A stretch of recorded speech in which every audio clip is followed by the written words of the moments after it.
ұлттық әл-ауқат қорының менеджменті халықтың емес, өздерінің әл-ауқатын арттыруға аянбай еңбек етуде. Самұрық-қазынаның еншілес Самұрық-қазына бизнес-сервис компаниясының басшылығы кәсіпорынның тапқан пайдасынан 2 есе көп бонус алған. Кәсіпорын басшысы 1 жылда 74 миллион теңге, басшылығы 274 миллион теңге бонус жазып алған.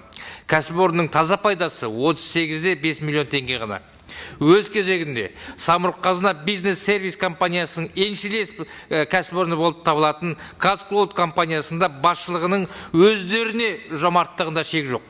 Казклауд компаниясының менеджменті компанияның таза пайдасы 61 миллион теңге бола тұра премия ретінде 336 миллион теңге алған.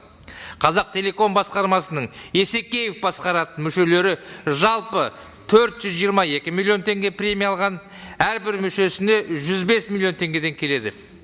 Біздің қарапайым халқымыз бір үзім нанға жарымай, ұнның қымбаттауынан қиналып отырғанда, бұл неткен асқандық. Мұндай ашкөздік біздің азаматтарымыздың әділеттілік принциптеріне сеніміне девальвация жасап, олардың заңды ашу ызасын тудырары анық. Самұрық-қазына ұлттық әл-ауқат қорының басшылары, еншілес кәсіпорындары өздерінің басшыларына бонус сыйақы жазып алуға ғана қызмет етеме деген заңды сұрақ туады. Аманат фракциясы Самұрық-қазына ұлттық әл-ауқат қорының атына заты сай келу керек деп есептейді.